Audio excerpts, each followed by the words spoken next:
Naging usap-usapan sa social media ang kontrobersyal na sagot ng kapuso aktor na si Ruru Madrid sa game show na The People Have Spoken. Nang tanungin kung naniniwala ba siya sa kasabihang once a cheater, always a cheater, mabilis na humindi ang aktor. Ang kanyang hirit, pwede pa talagang magbago ang kahit na sino. Dahil dito, umani ng batiko si Ruru mula sa mga netizen na nag-akalang ipinagtatanggol niya ang panloloko. Ngunit sa panayam sa kanya ni Tito Boy Abunda sa programang Fast Talk with Boy Abunda, binasag ni Ruru ang kanyang katahimikan. Hayagang inamin ng aktor na ang kanyang naging pahayag ay hindi para gawing tama ang pagtataksil. Sa halip, ito ay nanggaling mismo sa kanyang sariling karanasan sa buhay. Inamin ni Ruru na nagtaksil siya noon sa kanyang karelasyon na si Bianca Umali nung siya ay 20 taong gulang pa lamang. Nilinaw niya na hindi niya ginagawang dahilan ang kanyang kabataan noon, kundi isang malaking pagkakamali na labis niyang pinagsisihan.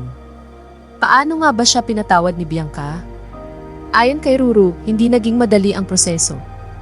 Hindi sapat ang salita lang, kaya dumaan siya sa matinding pagpapakumbaba at pagpapatunay sa gawa.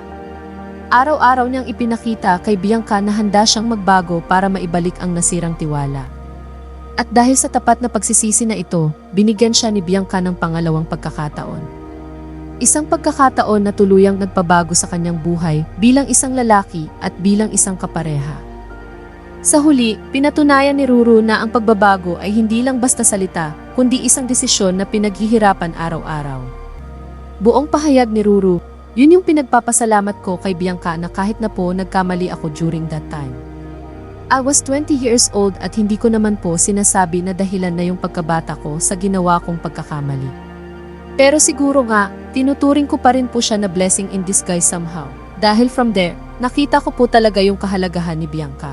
Nag-break kami ng 8 months, but now, 8 years na po kami. Tinanggap niya po ako ulit. Kaya ko po sinasabi na kahit naman po sinong tao, pwedeng magbago, ano man pong klaseng pagkakamali yan, pwede pa rin pong magbago ang tao kasi, di ba, ang Diyos nga natin, marunong magpatawad. Alam naman natin, sa industriya natin, Tito Boy, napakadali pong mag-cheat. Hindi lang naman po sa industriya natin, sa kahit na ano pong industriya, madali pong magkamali, pero nasa sayo na yun kung gusto mong magkamali. Hindi na ako makakahanap ng isang babaeng nagmahal sa akin ng katulad po ng pagmamahal na binibigay niya, so iyon lang po. Kumbaga, habang buhay kong panghahawakan yun at every time na makakaramdam ako ng mga temptasyon, mananalangin ako. Ang kwento ni Ruru at Bianca patungkol sa second chance ay patunay na kahit ang pinakamalaking pagkakamali ay kayang itama, basta't may totoong pagsisisi at pagpapakumbaba.